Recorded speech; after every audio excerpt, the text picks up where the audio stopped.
स्वागत करता हूं मेरे दोस्त आप सभी को हमारे इस चैनल ज्ञानलॉजी 360 में। और मैं आपके बीच आज लेकर के आया हुआ हूं इतिहास यानी हिस्ट्री क्लास 6 का जो अभी चल रहा है वही चैप्टर नंबर 6 आपके बीच लेकर के आए हुए हैं, जिस चैप्टर का नाम है राज राजा और प्राचीन गणराज्य। राज राजा और प्राचीन गणराज्य इस चैप्टर का नाम है। आपको जैसा कि पता है ये जो चैप्टर है, ये जो आप थ्योरी जो पढ़ रहे हो ये पूरी तरह से एनसीईआरटी पर आधारित है। एनसीईआरटी पर आधारित है और मैं एनसीईआरटी किस तरह से पढ़ा रहा हूँ आपको ये भी पता है। हैंड राइटिंग स्टाइल में आपको पढ़ा रहा हूँ और ताकि आपका अच्छी तरह से रिवीजन हो जाए। तो चलिए आज हम लोग शुरू करते हैं राज राजा और प्राचीन गणराज्य शुरू करते हैं। यहाँ पर राज राजा और प्राचीन गणराज्य की बात अगर हम करें उससे पहले आप हमारे चैनल को सब्सक्राइब अगर नहीं किया है तो आप हमारे चैनल को जरूर से जरूर सब्सक्राइब कर लेंगे। चलिए हम लोग इसके बाद राज राजा और एक प्राचीन गणराज्य की हम बात कर लेते हैं, ठीक है। यहाँ पर हम बात करते हैं सबसे पहले, इसको पढ़ने से पहले उसको समझ लेते हैं, कुछ पॉइंट को हम लोग समझ लेते हैं।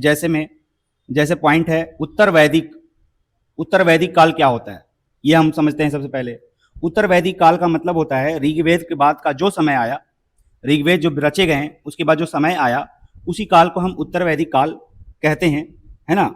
इस समय समाज में जीवन में कई बदलाव आए, समाज और जीवन में बहुत सारे बदलाव देखने को मिले, ठीक है। इसमें छोटे छोटे समूह में नहीं, यहाँ के लोग पहले छोटे छोटे समूह में रहते थे, लेकिन उत्तर वैदिक काल के बाद क्या देखने को मिला, उत्तर वैदिक काल में क्या देखने को मिला कि यहाँ पर छोटे छोटे समूह में नहीं रहे बल्कि बड़े बड़े राज्यों में रहने लगे। तो यही है उत्तर वैदिक काल। चलिए उत्तर वैदिक काल हमने समझ लिया।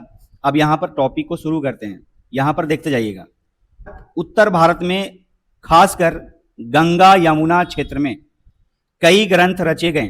कह रहा है कि उत्तर भारत में खासकर गंगा यमुना क्षेत्र में कई ग्रंथ रचे गए। उस समय गंगा यमुना का जो मैदान था उत्तर वैदिक काल के समय में गंगा यमुना का जो मैदान था उस समय बहुत ही उपजाऊ था, यानी यहाँ खेती अच्छी होती थी, ठीक है। और जब खेती अच्छी होती थी तो यहाँ लोग बड़ी संख्या में आकर बसने लगे, और जब बड़ी संख्या में आकर बसने लगे तो खेती बढ़ी, गांव से नगर बन गया, ठीक है। शिक्षा बढ़ा, ज्ञान बढ़ा। अब जब ज्ञान बढ़ा तो लोगों ने धार्मिक पुस्तकें लिखना शुरू कर दिया। तो यही कह रहा है कि उत्तर भारत में खासकर गंगा यमुना क्षेत्र में कई ग्रंथ रचे गए, है ना। इनका कहना यही है। इसकी वजह से इसलिए कई ग्रंथ ऐसे किताबें रचे गए, ठीक है। आगे बढ़ जाइएगा। उसके बाद क्या कहता है, ऋग्वेद के बाद रचे होने के कारण ये उत्तर वैदिक ग्रंथ कहे जाते हैं। हमने उत्तर वैदिक ग्रंथ आपको बता रखा है अभी तुरंत, यानी ऋग्वेद के बाद कई जो नए ग्रंथ लिखे गए हैं उन्हें ही उत्तर वैदिक ग्रंथ कहा जाता है, जिसमें प्रमुख ग्रंथ हैं सामवेद थे, आपको पता होगा, यजुर्वेद थे, देखिए यहाँ पर लिखा हुआ है, सामवेद हैं, यजुर्वेद हैं, अथर्ववेद हैं और अन्य ग्रंथ शामिल किए गए हैं, और भी अन्य ग्रंथ शामिल किए गए हैं। जी हाँ, इसमें क्या रहा है, यह सभी उत्तर वैदिक ग्रंथ कहलाते हैं, यानी कि वैदिक ऋग्वेद के बाद जितने भी ग्रंथ लिखे गए हैं वे सारे ग्रंथ को हम उत्तर वैदिक ग्रंथ कहते हैं। इस बात को समझ लीजिएगा। चलिए आगे बढ़ते हैं, क्या कहता है अगला पॉइंट यहाँ पर देखिएगा। कहता है वर्ण व्यवस्था। तो अगर हम बात कर लें यहाँ पर वर्ण व्यवस्था की, तो चलिए वर्ण व्यवस्था, पुरोहित ने लोगों को 4 वर्गों में विभाजित किया जिन्हें वर्ण व्यवस्था कहते हैं। पुरोहित ने यानी समाज को काम के आधार पर, ठीक है, इसे 4 भागों में बांट दिया गया। कितने भागों में बांट दिए गए? 4 भागों में बांट दिए गए, ठीक है। चलिए, प्रत्येक वर्ण के अलग कार्य निर्धारित किया गया, मतलब अलग अलग कार्य के आधार पर इसे बांटा गया। ब्राह्मण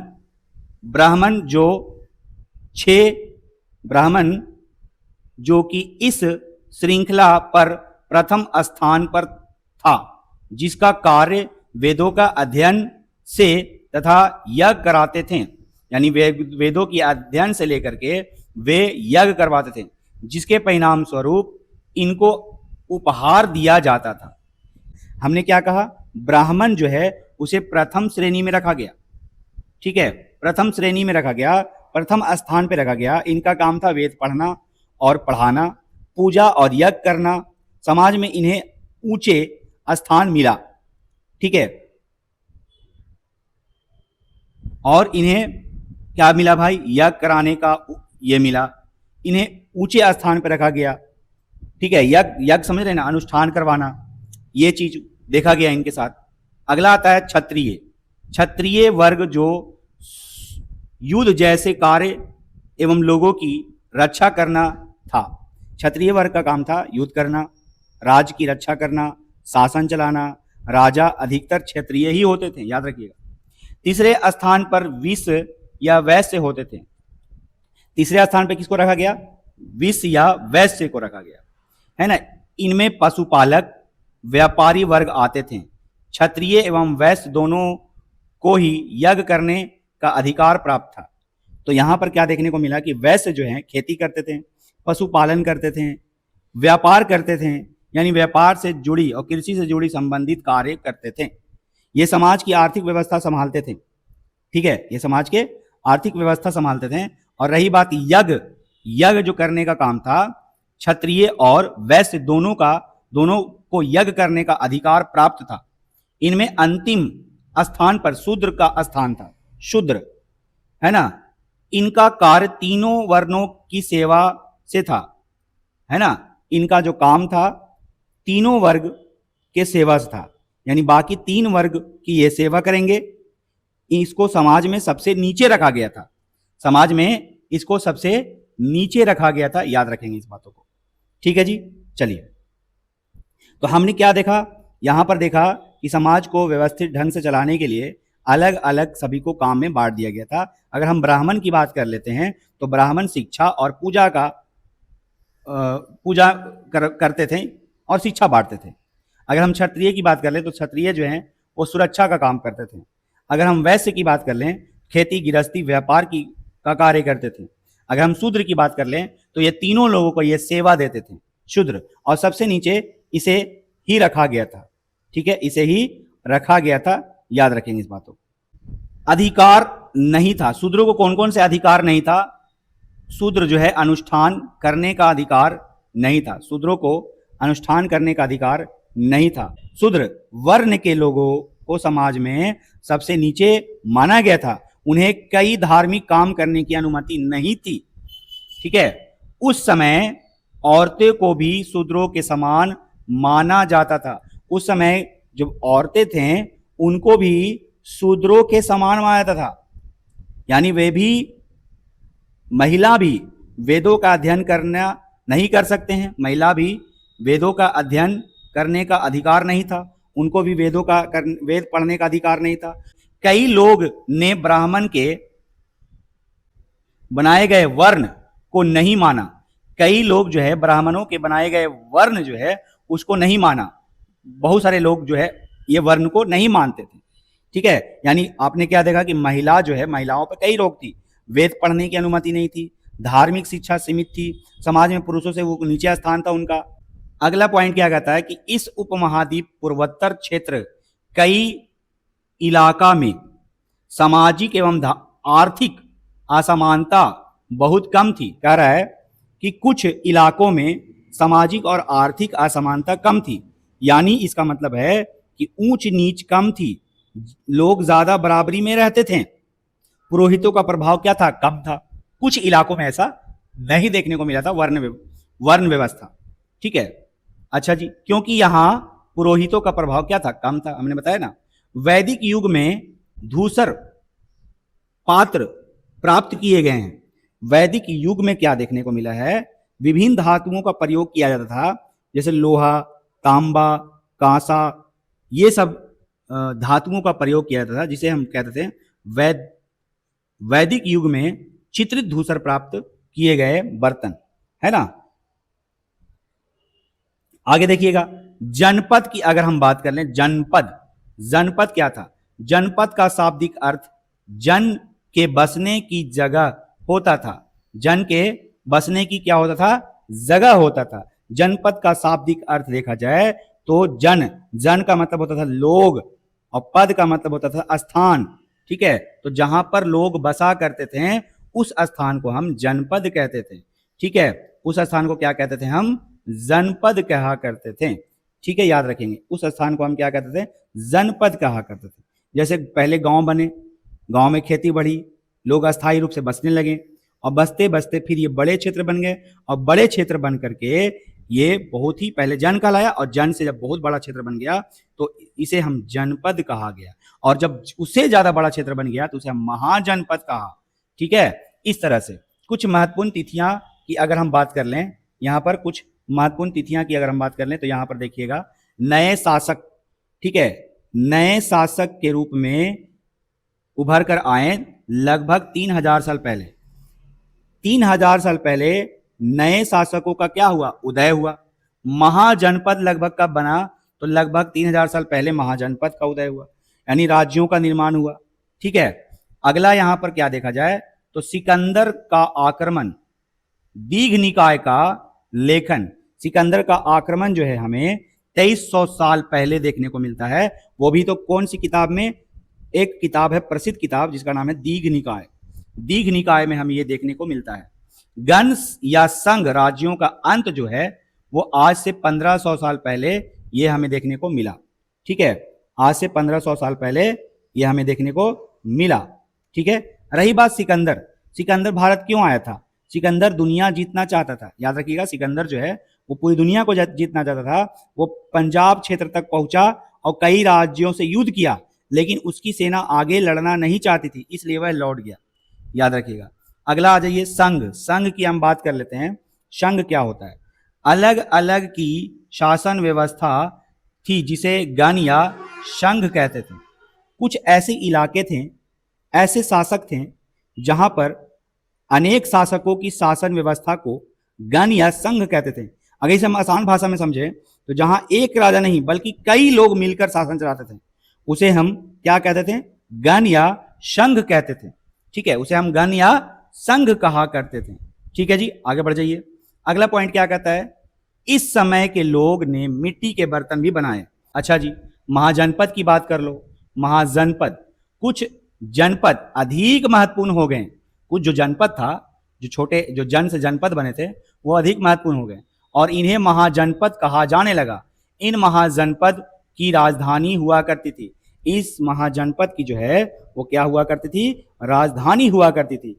ठीक है, छोटे छोटे जो जनपद थे वो धीरे धीरे कुछ बड़े जनपद बन गए और शक्तिशाली बन गए, बड़े क्षेत्र में फैल गए और उनकी सेना मजबूत हो गई। और जब उनकी सेना मजबूत हो गई तो उन्हें हम क्या कहने लगे? महाजनपद कहने लगे। ठीक है, महाजनपद का मतलब होता है, महा का मतलब होता है बड़ा और जनपद का मतलब होता है लोगों का राज्य। बड़ा लोगों का राज्य ही महाजनपद कहलाती है। और महाजनपदों की क्या होती थी? तो महाजनपदों की राजधानियां हुआ करते थे। याद रखें। ठीक है, जहां राजा रहते होंगे, जहां से शासन चलता होगा, जहां सेना रहती होगी, वही महाजनपद का जो है वो क्या देखने को मिला भाई? तो महाजनपद में राजधानियां हुआ करती थी। मैप के हिसाब से हम आ जाते हैं तो प्रमुख महाजनपद की बात कर रहा है यहाँ पर। देखिए, तो सबसे पहले आ जाते हैं हम कंधार। तो कंधार की जो राजधानी थी, कंधार की जो राजधानी थी, गंधार की राजधानी थी तक्षशिला। गंधार की राजधानी कहाँ थी? तक्षशिला थी, जो आज के ये पाकिस्तान अफगानिस्तान में स्थित है। याद रखेंगे। ठीक है, यहाँ शिक्षा का बहुत बड़ा केंद्र था। तक्षशिला विश्वविद्यालय प्रसिद्ध, जो तक्षशिला विश्वविद्यालय है वो यही है। ठीक है, फिर आ जाओ कंबोज। कंबोज की अगर हम बात कर लें, कंबोज की बात कर लें तो कंबोज की जो राजधानी हुआ करती थी वो राजपुर हुआ करती थी। कंबोज की राजधानी कहाँ हुआ करती थी? तो राजपुर हुआ करती थी, है ना। यहाँ कुछ विशेषता क्या था? यहाँ घोड़ों के लिए प्रसिद्ध, ये घोड़ों के लिए प्रसिद्ध था। यहाँ व्यापार अच्छा हुआ करता था। ठीक है, उसके बाद आता है क्या भाई? कुरु। कुरु, कुरु जनपद की अगर हम बात कर लें, कुरु जनपद की अगर हम बात कर लें तो कुरु का राजधानी था इंद्रप्रस्थ।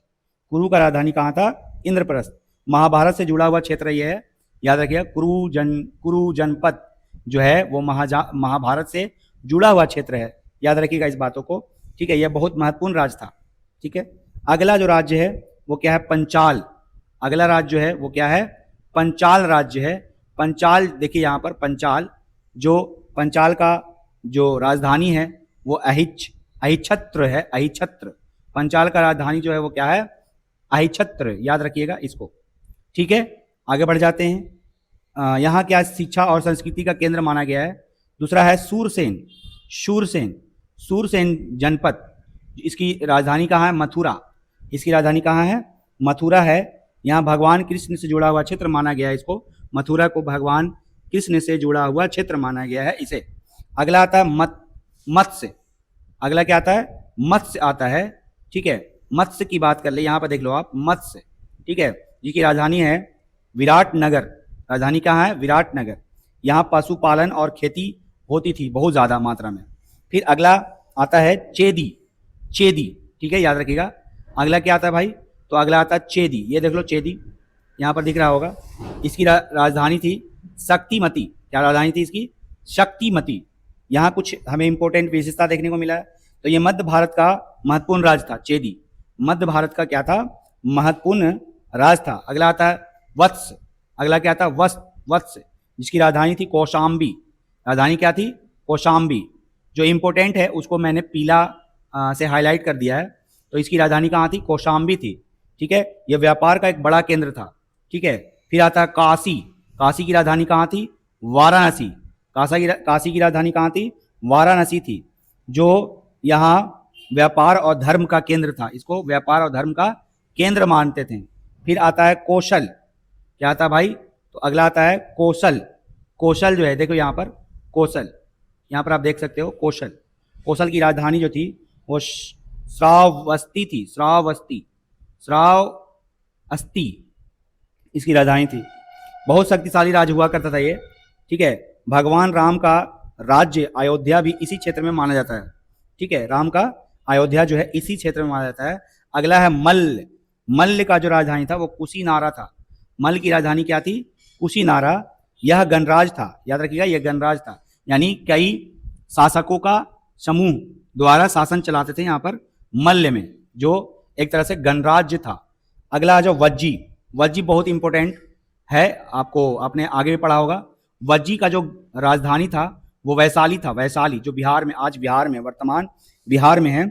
यहाँ प्रसिद्ध गणराज्य था। यहाँ भी हमें वज्जी गणराज्य देखने को मिले हैं, यानी कि शासकों का समूह, यानी कई राजाओं का समूह होता था। यहाँ कई लोग मिलकर शासन चलाते थे। वैशाली दुनिया में के सबसे पुराने गणराज्यों में से एक माना जाता है। ठीक है, अगला आता है अंग। अंग की जो है राजधानी क्या है? चंपा। अंग की राजधानी कहाँ है भाई? तो चंपा है, याद रखिएगा। व्यापार के लिए प्रसिद्ध था अंग। सबसे इंपॉर्टेंट, सबसे बड़ा महाजनपद आता है मगध। मगध महाजनपद। ठीक है, ये जो है इसका राजधानी कहाँ है? तो इसकी राजधानी है राजगिरी। इसकी राजधानी कहाँ है भाई? इसकी राजधानी है राजगिरी, याद रखिएगा। तो इसकी राजधानी है राजगिरी, जो सबसे शक्तिशाली महाजनपद बना। बाद में इसकी राजधानी पाटलिपुत्र कर दिया गया था। बाद में इसकी जो राजधानी है वो क्या कर दिया गया था? तो पाटलिपुत्र कर दिया गया था इसकी राजधानी। चलिए अगला पॉइंट पे आते हैं। यहाँ पर देखिएगा आगे, अगला चौथा पॉइंट पे आ जाइए। चौथा क्या कहता है, जरा इसको समझिएगा। महाजनपदों के राजाओं द्वारा लगाए गए कर। महाजनपदों के जो राजा होते थे वो अत्यधिक विशाल और बड़े शक्तिशाली प्रवृत्ति के होते थे, इसलिए इन्हें अपने कर्मचारियों एवं सेना के रख रखाव के लिए कर की आवश्यकता होती थी। ठीक है, तो महाजनपद बहुत बड़े राज थे। इतने बड़े राज्य को चलाने के लिए राजा को बहुत धन की जरूरत पड़ती थी, जैसे सेना पर खर्च, सैनिकों के भोजन पर खर्च, हथियारों पर खर्च, कर्मचारियों के वेतन पर खर्च। ठीक है, यानी उस पे महान महल और प्रशासन पर खर्च। इसलिए राजा जनता से क्या लेती थी? टैक्स लेती थी। इसलिए राजा जो है जनता से क्या लेती थी? टैक्स लेती थी। तो टैक्स किसको कहते हैं? राजा द्वारा जनता से लिया गया धन, अनाज, वस्तु, इसी को हम क्या कहते हैं? टैक्स कहते हैं, राजस्व कहते हैं। ठीक है, तो ये राजस्व लेती थी। ठीक है जी, आगे समझिएगा। फसलों पर लगाए गए कर सबसे महत्वपूर्ण थे, क्योंकि उस समय अधिकांश लोग कृषक थे। कह रहा है कि फसलों पर जो है लगाए गए कर सबसे महत्वपूर्ण था, क्योंकि उस समय अधिकतर जो थे लोग जो थे वो किसान थे, इसलिए खेती से ज्यादा उनको कर, खेती से सबसे ज्यादा कर उनको मिल जाता था। ठीक है, ये कह रहा है। उसके बाद कह रहा था उपज का एक बड़ा छठा हिस्सा कर के रूप में निर्धारित किया गया। उपज का जो है वो 1/6 हिस्सा कर का निर्धारित किया जाता था, जिसे जिसे भाग कहा जाता था। जिसे क्या कहा जाता था? भाग। तो किसानों जो फसल उगाते थे उनका राजा जो है, राजा को कितना देना पड़ता था? तो लगभग जो है, आसान भाषा में आप समझ लो, लगभग जो है 60 बोरी गेहूं अगर उन्होंने उगाया तो 10 बोरी गेहूं जो है वो राजा को उनको देना पड़ता था। 50 बोरी वो अपने रख देते थे।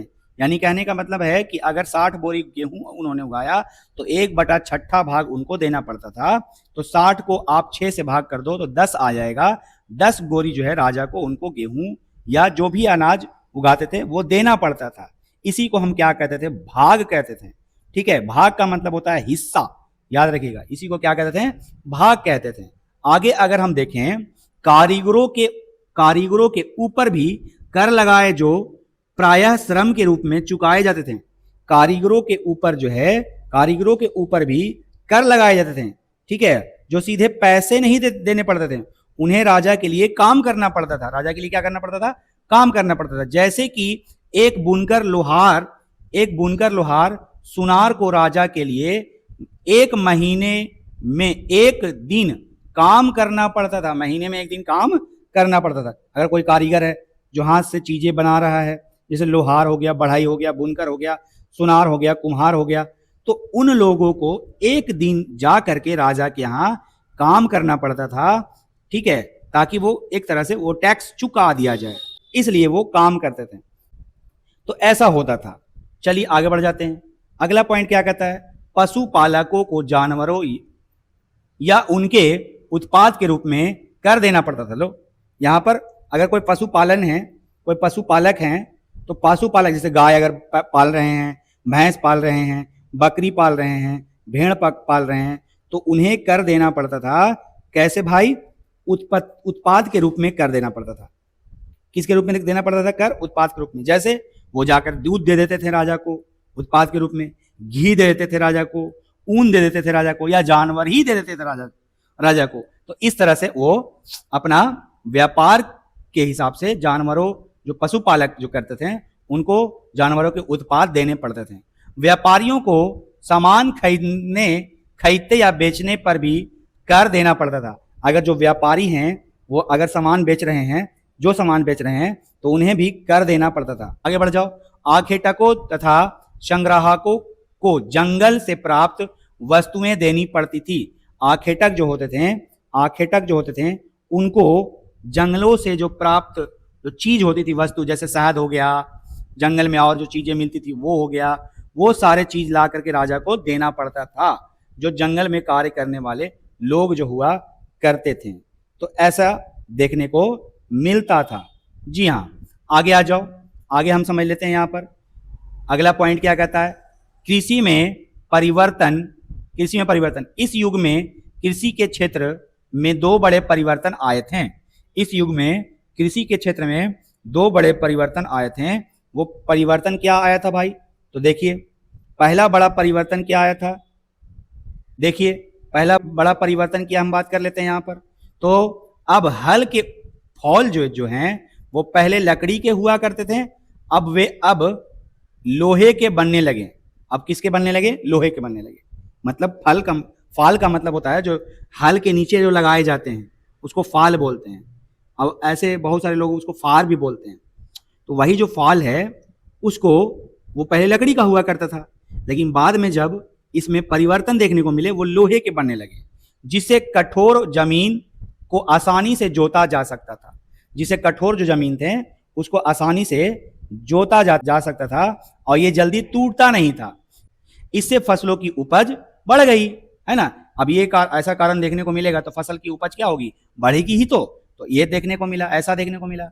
चलिए अब दूसरा पॉइंट यहां पर समझते हैं क्या कहता है। अगला पॉइंट, लोगों ने धान के पौधों का रोपण शुरू किया, अर्थात खेतों में बीज छिड़ककर धान उपजाने के बजाय धान पौधे तैयार करके उनका रोपण शुरू किया। समझ में आया कुछ? यानी कह रहा है कि पहले के लोग जो हैं वो धान के जो बीज हैं उसको खेतों में छिड़क देते थे, लेकिन अब क्या देखने को मिला कि अब उसके बीज को यानी धान के भी एक जगह पे धान को, जैसे आज की पद्धति है, धान का पहले बिहन किया जाता है, अब बिहन को कबाड़ करके उसको रोपण विधि से धान को रोपा जाने लगा। तो ये दो परिवर्तन देखने को मिले हमें इस काल में। अच्छा जी, अब वे पहले की तुलना में बहुत ज्यादा पौधे और जीवित जीवित रह जाते थे। पौधे जो है पहले की तुलना में अब बहुत ज्यादा पौधे जो हैं वो जीवित रह जाते थे। तो हमें क्या देखने को मिला, ये दो उपाय, ये दो परिवर्तन देखने को मिला। यानी रोपण में क्या हुई, रोपण की विधि शुरू हुई और हल के जो फाल थे वो अब लोहे के बनने शुरू हो गए। ठीक है, अच्छा जी आगे बढ़ जाइए। मगध एक महत्वपूर्ण क्षेत्र। अब हम मगध के बारे में जानेंगे। मगध इतना महत्वपूर्ण क्षेत्र कैसे था, तो मगध का महत्व जानेंगे। मगध जो है एक जनपद था पहले, अब वो महाजनपद बन गया, एक शक्तिशाली राज्य बन गया। कैसे बना, यह सबसे महत्वपूर्ण जनपद बन गया। गंगा और सोन जैसी नदियां मगध से होकर बहती थी। यह नदियां यातायात, जल वितरण और जमीन को उपजाऊ बनाने के लिए महत्वपूर्ण थी। तो हमने क्या देखा कि मगध जो आज बिहार राज्य में स्थित है, उसके आसपास मगध की जो राजधानी है वो राजगिरी थी, बाद में पाटलिपुत्र कर दिया गया, है ना। वो इतना शक्तिशाली राज्य कैसे हुआ, क्योंकि गंगा और सोन नदियां मगध से होकर बहती थी। ठीक है, मगध से होकर बहती थी, तो खेती के लिए इनको पानी मिल जाया करता था, अच्छा खासा पानी मिल जाया करता था, है ना। सिंचाई क्या था, आसान था, पानी पहुंचना क्या था, आसान था। नदी के रास्ते सामान भेजना आसान हो गया, लोग आसानी से एक जगह से दूसरी जगह जा सकते थे। ठीक है, गंगा के मैदान की मिट्टी बहुत उपज थी, जिस जमीन में अच्छी फसल उगे, है ना, उस जगह के लोग वहां तो बसेंगे ही लोग ना, तो ये देखने को मिला। ठीक है, अच्छा आगे बढ़ जाते हैं। मगध क्षेत्र में लौह अयस्क की खदानें जो मजबूत औजार एवं हथियार बनाने के लिए भी बहुत उपयोगी था। लो, अब मगध क्षेत्र में एक और चीज देखने को मिला, तो हमें क्या देखने को मिला, भरपूर खनिज देखने को मिला, लोहे की खनिज। जब लोहे की यहाँ खान देखने को मिला तो हथियार बनाने में आसानी हो जाता था, है ना। हथियार बनाने में क्या हो जाता था भाई, आसानी हो जाता था। जैसे तलवार बनाना, भाला बनाना, गड़ासा बनाना, ये सब क्या हो गए, आसान हो गए। अच्छा आगे देख लो, अगला क्या पॉइंट कहता है, मगध में दो बहुत ही शक्तिशाली शासक बिंबिसार, कौन, बिंबिसार, याद रखिएगा, बिंबिसार और अजात शत्रु हुए। बिंबिसार और अजात शत्रु हुए। ठीक है जी, अजात शत्रु हुए। महाजनपद एवं अन्य महत्वपूर्ण शासक था। इसने अपने नियंत्रण इस उपमहाद्वीप के उत्तर पश्चिम भाग पर फैला दिया। कह रहा है कि बिंबिसार मगध का शक्तिशाली राजा और अजात शत्रु, है ना, ये दोनों जो राजा थे, ठीक है, ये ज्यादा से ज्यादा अपने राज को फैलाया, ज्यादा से ज्यादा अपने राज को क्या किया, फैलाया, बढ़ाया अपने राज को। कहता है कि मैसेडोनिया का राजा सिकंदर विश्व विजय करना चाहता था, यानी पूरे विश्व का क्या करना चाहता था, विजय करना चाहता। ठीक है, जो मैसेडोनिया का जो राजा सिकंदर था वो एक महान विजेता था, जो पूरी दुनिया को जीतना चाहता था। वह भारत तक, जब वह भारतीय उपमहाद्वीप के व्यास नदी के किनारे पहुंचा, जब वह भारतीय उपमहाद्वीप के व्यास नदी के किनारे पहुंचा, तो उसके सैनिक जो हैं मगध की ओर कूच करना चाहा, तो उसके सिपाहियों ने इनकार कर दिया, यानी डर कर इनकार कर दिया। क्यों भाई, ऐसा क्यों? तो डर गए क्योंकि उन्हें पता चला कि मगध का राजा बहुत शक्तिशाली है, उसके पास विशाल सेना है, बहुत ही अधिक उसके पास हाथियां हैं, ठीक है, बहुत सारे घुड़सवार और पैदल सैनिक हैं। इसलिए सिकंदर की सेना आगे बढ़ने से मना कर दिया, और जिसके परिणाम स्वरूप सिकंदर को वापस लौटना पड़ गया, जिसके परिणाम स्वरूप सिकंदर को जो है वापस लौटना पड़ गया। चलिए आगे देखिए यहां पर क्या कहता है। वे इस बात से भयभीत हैं कि भारत के शासकों के पास पैदल, रथ और हाथियों का बहुत बड़ी सेना थी। देख लो, हमने जो कहा, हाथियों की बहुत बड़ी सेना थी भाई। अच्छा जी, अगला पॉइंट देखिए, गण। अब यहां पर गण की बात आ गई। चलिए गण को समझिए। गण शब्द का प्रयोग कई सदस्यों वाले समूह के लिए किया जाता है। जब हमने आपको यह बात ऊपर ही बताया था, कई सदस्यों के समूहों के लिए किया जाता था। और संघ का मतलब होता है संगठन, तो गण संघ है ना। तो आगे देखते हैं यहां पर, बुद्ध तथा महावीर दोनों ही गण और संघ से संबंधित थे। बौद्ध साहित्य में संघ के जीवन का बहुत ही जीवन वर्णन मिलता है। जी हाँ, क्या मिलता है? जीवन वर्णन मिलता है। अगर हम बात कर लें, यहां पे क्या कर रहा है कि कई लोग मिलकर किसी राज्य या संगठन का संचालन करते हैं तो उन्हें गण कहते हैं। जैसे मान लो वज्जी है ना, वज्जी गणराज, तो वो गण संघ था। अच्छा जी, गणराज क्या था?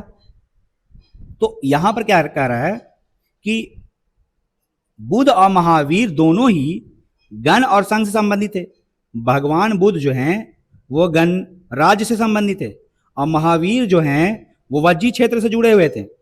ठीक है, वज्जी क्षेत्र से जुड़े हुए थे। अगर हम वज्जी की बात कर लें, वज्जी है क्या? वज्जी संघ का वर्णन दीघ निकाय में मिलता है। वज्जी संघ का जो वर्णन है वो कौन से निकाय में मिलता है? दीघ निकाय। और दीघ निकाय एक बौद्ध प्रसिद्ध ग्रंथ है, बौद्ध धर्म का एक प्रसिद्ध ग्रंथ है, जिससे बुद्ध के कई व्याख्यान दिए गए हैं। इसे 2300 साल पहले लिखा गया था। इसे कब लिखा गया था? तो इसे 2300 साल पहले लिखा गया था। तो हमने कहा कि वज्जी का वर्णन हमें दीघ निकाय में दिया गया है। ठीक है, शक्तिशाली जो दीघ निकाय वज्जी संघ जो था एक शक्तिशाली गणराज था, है ना। इसका सबसे प्रमुख जो गणराज था वो था लिच्छवी गणराज्य। यहां सभा होती थी, लोग मिलकर निर्णय करते थे, शासन में कई लोग भागीदारी होती थी, ये देखने को मिला है ना। अगर हम बात करें दीघ निकाय, हमने दीघ निकाय की अभी बात किया, तो दीघ निकाय एक प्रसिद्ध बौद्ध ग्रंथ है। ठीक है, यानी महत्वपूर्ण ग्रंथ, एक पुस्तक है जिसे लगभग 2300 वर्ष पहले लिखा गया था, लिखा गया था, याद रखिएगा। ठीक है, तो हमने यहां क्या देखा? हमने आज पढ़ा महाजनपद की बात किया।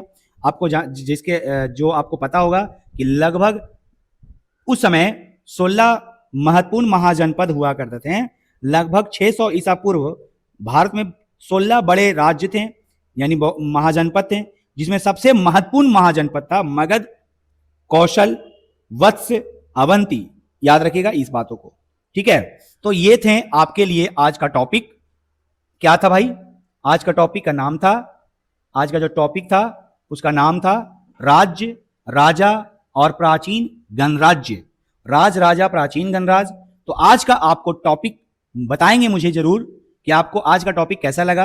अगर आज का टॉपिक आपको पसंद आया है, आज का चैप्टर पसंद आया है, हैंड राइटिंग स्टाइल में आपको पढ़ने में अच्छा लग रहा है, आपका रिवीजन अच्छा हो रहा है, तो हमारे चैनल को जरूर सब्सक्राइब करिएगा, ताकि मैं आपके लिए ऐसा वीडियो लेकर आता रहूं। ये क्लास 6 से मैं शुरू किया हूं, मैं क्लास 10th तक इसको लेकर जाने वाला हूं। आप निश्चित रहिए, आप बस पढ़ते रहिए, मैं बीच में छोड़ने वाला नहीं हूं। ये आपके साथ वादा करता हूं, चाहे हमें इसको पढ़ाने में कितना भी महीना लग जाए, हम इसको जरूर आपके लिए ये लेकर आएंगे। लेकिन क्लास 6 के बाद क्लास 6 का ज्योग्राफी लेकर के आएंगे आपके लिए। ये जल्द ही आपको ज्योग्राफी भी मिल जाएगा क्लास 6 के बाद, हिस्ट्री के बाद। तो अगर आपको हमारी वीडियो पसंद आ रही है तो वीडियो को लाइक, शेयर, ताकि और लोग तक ये वीडियो पहुंच सके, जरूर करें। और हमारे चैनल को जरूर सब्सक्राइब करें। मिलते हैं क्लास चैप्टर नंबर 7 के साथ, तब तक के लिए हमें इजाजत दीजिए। Thank you.